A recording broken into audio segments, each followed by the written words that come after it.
In the latest tank releases for World of Tanks Blitz, I'm going to be honest, Wargaming has definitely failed a little bit. The BZ-75, while fun, is definitely not what I would consider a popular or very capable tank for the majority of the player base. The WZ-132-1, an incredibly fun little light, again, pretty awful for the average player, and yeah, I mean, that's about as simple as it gets. It's not a good beginner tank. It's not even a good skilled player tank. You can drive a Leopard and basically do the same role, but better in most situations. You move your way over to the CS-63, and I mean, I don't even need to say much about this tank. Again, a very lackluster vehicle. It's actually the least played tier 10 in the game, more than tanks like the 114 SP2.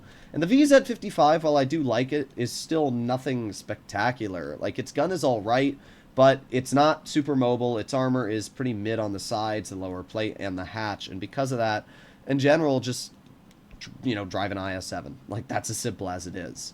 However, in the latest tank line release, we have the Rhinoceronte. And this vehicle has, honestly, had a fantastic reception. Its armor is not overpowered. It's a 205mm thick turret, but obviously it's angled.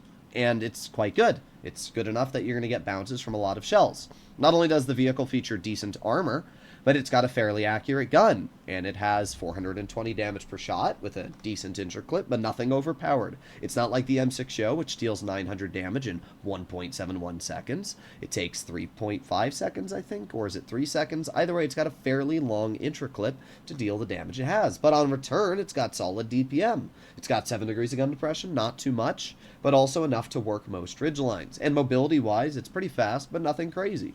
In general, mobility-wise, this is an average heavy. Armor-wise, it's pretty average. But in terms of the gun, it features just enough of a unique mechanic that makes it outstand in its own way, but also not overpowered in a way that it ruins the purpose of other tanks on the battlefield. And that is where the Rhino is actually, in my opinion, one of the best balanced vehicles that Wargaming has released in years. So good job, Wargaming. You actually did a proper job on balancing a tank. It's just rather unfortunate that it took you quite a few attempts before. Now, to be fair, I think that the CS-63 is kind of balanced. It's just the problem is every other tank around it is almost overpowered that it struggles. Like, you look at the STB, thank you, 60, but you look at the STB and you look at the, you know, the other tier 10s in the game right now, and, you know, the E50M and the 907 and just so many other mediums are so strong in their current state that it definitely makes really a 420 alpha. I just want to clarify this. 420 alpha rolls less than the 360 alpha that the Progetto has. That's incredible. Okay, well, we got the Yag Tiger on the back. Okay, that's great. Well, we do get a shell out. That's where obviously being an auto reloader is quite nice, is that even if I do get shot, I can still get another shell out. So what we're going to do is we're going to play this a little smart. We're going to move over here. We're going to all the way over here as well. And actually, I wonder if that Progetto is going to try and cross this. Doesn't look like he is. I kind of thought he would, but it doesn't look like it. Okay. What we're going to do is we're going to sit over here. We have bled a bit of health, but honestly, it's not my fault I bled the health.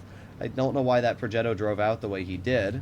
We got the 100 in front. There you go. One easy 405, and it's a good example of the turret armor on the Rhino. I mean, he went right through the roof of our tank there. No issue whatsoever.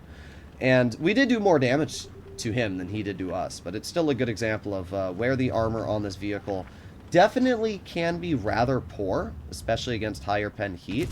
Just in general, that is something you're going to have to keep in mind. But thankfully, because we're an auto-reloader and we have decent DPM on the auto-reloading mechanic, we were able to out-reload the 100 and get a good bleed out. So, pretty good stuff. WZ is sitting there and doesn't get spotted because that's how tank destroyers work now in tier 10. I don't know why Wargaming buffed tank destroyer camo values. I really couldn't tell you. But what we're going to do is we're going to cross this. I don't think they have any tank that's got enough view range to really spot me. Got the WZ in the back. There you go. 384.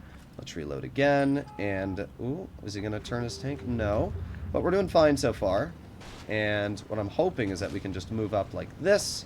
Well, let's see. Is that Yag Tiger going to rush the Char? If he does, we can get the clearing shot right here.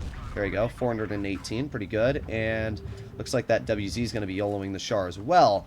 So if we wait a teeny bit and he pulls up, we might be able to get the shell out. Well, he actually misses the shot. And that kind of sucks for the WZ. It's good for us, though. I am going to move up now. We're going to make our way behind the E100 at this point, and we're going to see if we can get some damage into him. So here we go.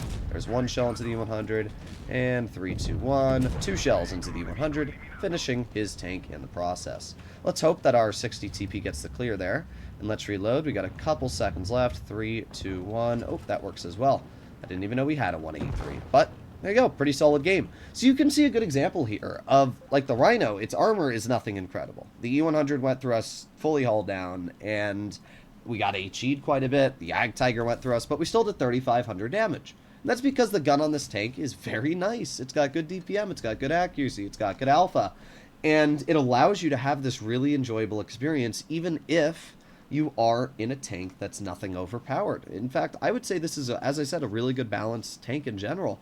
Like, it's quite easy to overmatch the armor on this tank. And the hull armor, I didn't even talk about that. The hull is awful. The upper plate is super easy to cut through. The track wheels are garbage. I mean, the tank in general really only has armor on the turret. And you might get a ricochet on the hull, but it's not common, is the best way to word it. Now, we have a VK90 with no camo. That's not great. What else do we have? Well, we got an XM, which is good. I like the XM, but he's making his way to medium flank. Maybe, I don't know, but that's not a good start. Okay, well, with everything so far going on, we are going to move all the way up top here. I actually don't work the spot up here, and I don't know why, so I'm interested to try it out. We'll see how it works. We'll see what exactly happens. Alright, well, we got enemy heavies that we've detected, so this spot is actually going to be rather fantastic for us.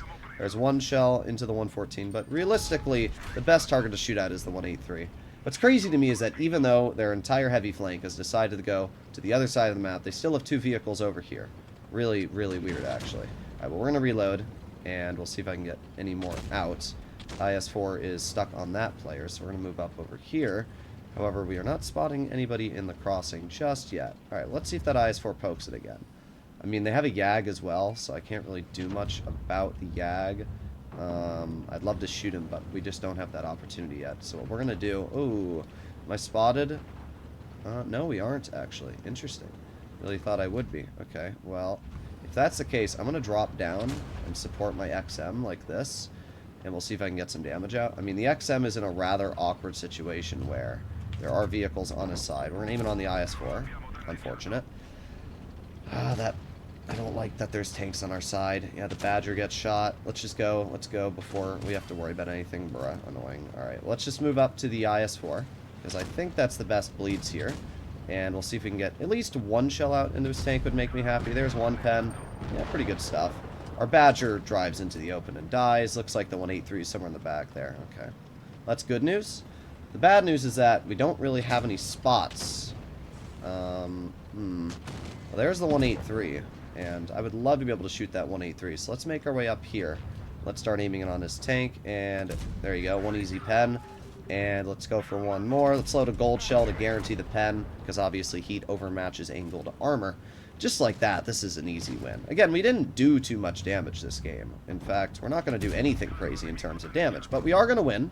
And we still might deal over 3,000. In fact, we probably should, because the 114 is pretty healthy, and they have a Caro, and neither of these tanks are really that big of a threat. We can see the mobility here again on this tank. Very nice. It's pretty quick. In general, it's a very mobile heavy, which makes it very enjoyable to drive and very quick to making it into the game. So we got one shell into the Caro, we got one shell into the 114, and we just kind of chill here. I don't really care too much about the Caro. I just want to get a little bit more into the 114 before this game ends. So we're going to see if we can reload here and get another little juicer into his tank. Nice 488 roll. Look at that, 3,800 damage. So, yeah, I think the Rhino is easily one of the best tier 10s to grind in the game right now. I think its gun is great. I think its mobility is fine for what it is. And sure, its armor might be a little poor, but that's really just a skill issue if you're getting bled out in this tank. You want to drive it hull down. You want to hide the weak spots. There you go, 4,191 damage. I don't know where we got that extra damage out. Did we blind fire somebody? I don't remember. But either way, really solid game in general. Oh, yeah, I think we got a fire early game. That's right. But, yeah, I would definitely recommend grind the Rhino. I think it is easily one of the best tier 10s. Wargaming did such a good job balancing it. And, I mean, I've already got 62 games in it with an 80% win rate and 3,600 average damage. Double shot vehicles in general are just stronger than single shots. I say this all the time, but they are. And this one has mobility, it has DPM. It's basically like a minnow, but you take away the armor and you actually give it fun characteristics with a double shot solid DPM gun. I wish the minnow had a gun like the Rhino. I really do. So, yeah, that's my opinions. I'll see you in the next one. Bye-bye.